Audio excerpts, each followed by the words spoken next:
Olá, muito bem-vindo a mais uma aula de Hiragana. E na aula de hoje eu vou apresentar para vocês o Dakuten, ou Dakuon, e o Handakuten, ou Handakuon, né? Porque é muito comum vocês verem aquele tem que nós temos nos silabários do idioma japonês, que ele muda o som deste silabário, né? Muda aí o fonema. E é importante que você entenda o uso dele e onde você pode utilizar, porque não são em todos os hiraganas e também não são em todos os katakanas que nós utilizamos. Mas vamos logo para a lousa para você entender isso. Deixei aqui para você o Ka, a família do Ka, Kiku, Keko, Sashisu, Sesso, Tachitsu, Teto e Ha, Hi, Hu, He, Ho. E aqui separado está a família do A, Aiu, Eo, Naninu, Neno, Mamimu, Memo, Yayu, Yo, Gariru, Rero, Wa, Wo, Un.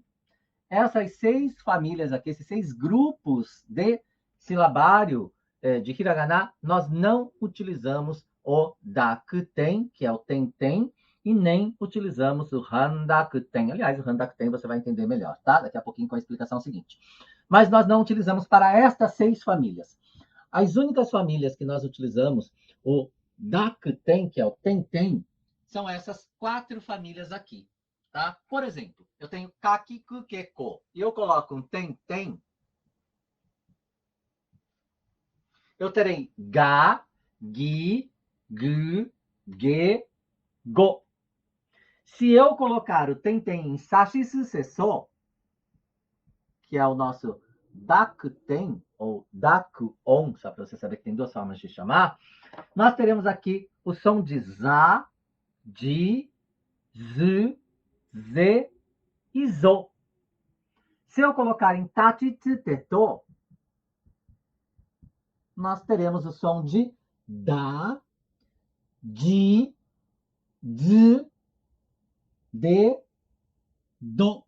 Preste atenção que esse aqui do tsu, ele é bem peculiar, tá? É como se tivéssemos um D, Z, U, tá? Fica z. Para você escrever no keyboard, no teclado do seu computador, você vai escrever DU e ele vai te dar esse tsu com tem. Está presente em alguns vocabulários, como o vocabulário Mazda, por exemplo. Mazda. Não é Matsuda, como muita gente fala, que é uma marca de carro, é Mazda.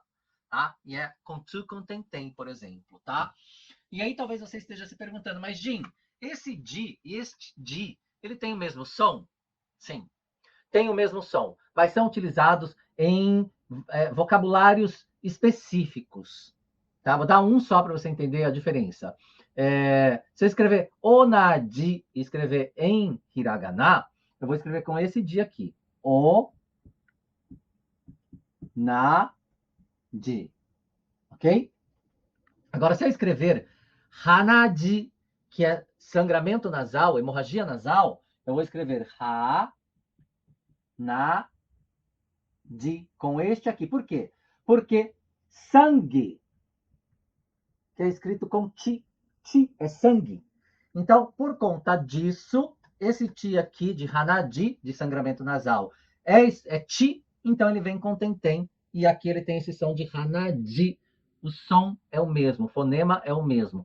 Porém, é necessário você entender um pouquinho melhor, né, a construção de alguns vocabulários, dependendo do kanji que é utilizado, seu significado, sua semântica, ele pode vir com este dia aqui, assim como ele pode vir com este dia aqui. Tá bom? Mas só para que você possa entender agora que há sim uma diferença de uso, mas não de pronúncia. Ok? Muito bem. E aí, Jim, aqui no Hahi Hu He Ho, eu tenho também o uso do Dakuten. E nós teremos o som de ba, bi, bu, be, bo. Perfeito até aqui? Muito bem. Esse daqui a gente não usa, não tem uso de Dakuten para eles, e muito menos de Handakuten. Mas eu quero colocar aqui para vocês mais uma vez o Ha, Hi, Hu, He e o Ho. Por quê? Porque apenas a família de Ha, Hi, Hu, He, Ho, nós temos o uso do Handakuten ou Handakuon, ou seja, com esta bolinha, este maru aqui. E aí nós temos o som de pá, pi, pu, pe, po. Somente para esta família nós teremos o uso do Handakuten, o Handakon. Fácil, não é? É simples, não é difícil. Então agora você já entendeu que essas são as 4 famílias, os 4 grupos de hiragana, de silabário, que você pode utilizar o Dakuten ou Dakuon, e o Hahiruheho é o único que você pode utilizar o Handakuten ou Handakuon, que é com a bolinha, e ele terá este som, tá? Conta a lenda, né? Conta a história, que me parece que foram os portugueses que inventaram este som, porque havia necessidade de falar para os japoneses de onde eles vieram, o nome do país, Portugal, e também do idioma falado português. E o som de po não existia como, não tinha como eles fazerem com que este som fosse pronunciado pelos japoneses de uma forma mais adequada, né? Que chegasse mais próximo ao som de po para falar Portugal, né? Ou português, que fosse o porutogaro, né? Que é Portugal, ou porutogaro go, que é o idioma português. E eles foram lá no po, né? No ha-hi-hu-he-ho, pegaram o ro e colocaram a bolinha e falaram: a partir de agora, isso aqui para você será po. E definiram que seria po para falar. Então é Porutogaro, é o nome do país, Porutogaro Go.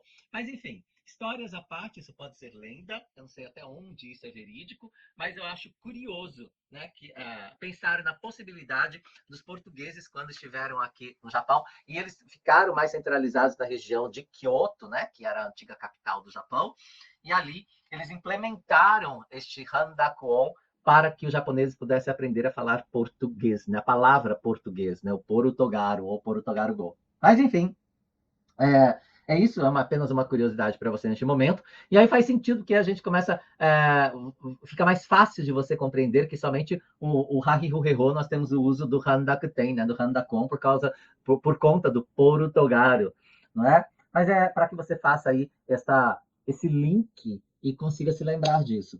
Mas, no mais, está aqui para você as palavras, né?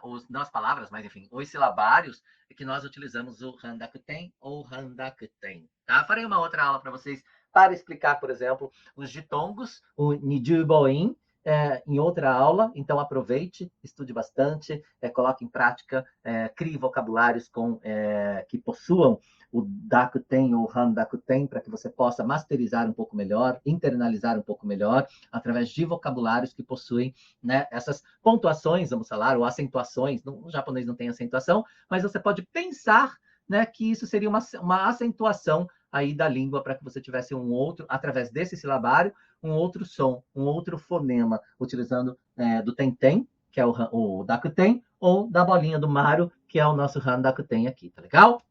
É isso.